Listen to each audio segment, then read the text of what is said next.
আচ্ছা, তো আজকে আমি তোমাদের একটা মেহেদি একটা হ্যাক নিয়ে আসছি, যেটা দিয়ে নাকি মেহেদি দিয়ে নাকি মেকআপ করা যায়। মানে আমরা যে সব জায়গাটুকু আইলাইনার দেই বা আই শ্যাডো দেই, তোমার গালের মধ্যে মানে ফেসের মধ্যে সবকিছুতেই, তোমার ফেসে পুরো ফেস ঠোঁটের মধ্যে যে লিপস্টিকের কাজ করে, একটা অরেঞ্জ অরেঞ্জ টাইপের একটা ব্লাশনের কাজ করে, তো এইরকম মেহেদি দিয়ে নাকি মেকআপটা হয়। আসলে এটা কতটুকু সত্য সেটা আমি জানি না, তাই আমি আজকে তোমাদের সাথে সেটা শেয়ার করলাম। তো প্রথমত যেটা করতে হবে, আমি একটু মেহেদি দিয়ে নিলাম। যেভাবে দিলাম সেটা হলো আইলাইনার উপরে আমি একটু মোটা করে আইলাইনার দিলাম, যে এই জায়গাটা যেভাবে আইলাইনার দেয় সেরকম করে। জানি না এটা কিরকম কালার হয়। তারপরে সবাই অনেকগুলো রিভিউ দেখছি, যে সেই রিভিউটা দেখে আমার আর সহ্য হচ্ছে না, যার জন্য এখন মেহেদি দিব ফেসের মধ্যে। এটা কতটুকু কাজ হয় কেমন হয় আমি জানি না, কিন্তু আমাকে মনে হচ্ছে একটু অদ্ভুত অদ্ভুত দেখতে মনে হয়। এখনই কিন্তু আমার চোখে কিন্তু জ্বালা পোড়া শুরু হচ্ছে। আমি জানি না এটা কিন্তু কেমিক্যাল একটা জিনিস মেহেদি, কারণ এটা কিন্তু নিজের হাতে তৈরি করা না। আমার এটা মানে কিনে দেওয়া মেহেদিটা দিয়ে আমি কতটুকু পারবো। তো যাই হোক, এখন আমার চোখের উপর কিন্তু সত্যি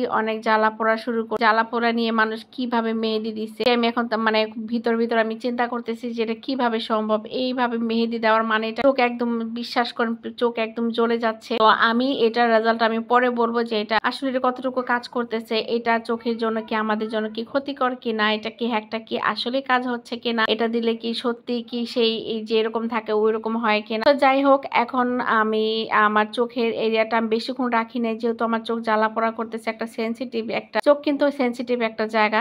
তো এখানে কিন্তু আপনি অনেক কিছু ইউজ করতে পারবেন না, যেটা আমাদের জন্য এক সারা জীবনের কান্না হয়ে যাবে। তো চোখের মধ্যে আমি এটা অ্যাপ্লাই করার পরে দেখেন আমার চোখটা বেশিক্ষণ রাখতে পারিনি, একটু হালকা একটা হলুদ হলুদ একটা ভাব চলে আসছিল, যে কালারটা থাকে সেরকম দেখতেই পাচ্ছেন আপনারা, যে চোখের উপরে অল্প একটু একটু কালার আসছে, যার জন্য আমি বেশিক্ষণ সহ্য করতে পারিনি, তার জন্য উঠায় ফেললাম। কিন্তু আমার ফেসের মধ্যে হালকা হালকা একটা স্পট স্পট পড়ে গেছে, যে এই স্পটটাই কিন্তু এরা নাকি চাচ্ছে, যারা নাকি মেহেদি হ্যাকটা দেয় তারা নাকি এই স্পটের জন্য নাকি দেয়। ঠোঁটটার মতো কালার চলে আসছে। আসলে এটা আমার কাছে একদমই ভালো লাগে নাই, যে মেহেদি দিয়ে আবার হ্যাকটা কেমন হয়। অনেকে যে ঠোঁট কালো হয়ে থাকে, তো এটা দিলে ঠোঁটটা একটু অরেঞ্জ অরেঞ্জ কালার হয়, এটা ভালো লাগছে, কিন্তু আর বাকিটা একটু ভালো লাগে না। এই রিস্ক আপনারা কেউ নেবেন না। আজকে আমি দেখেন, আল্লাহ হাফেজ।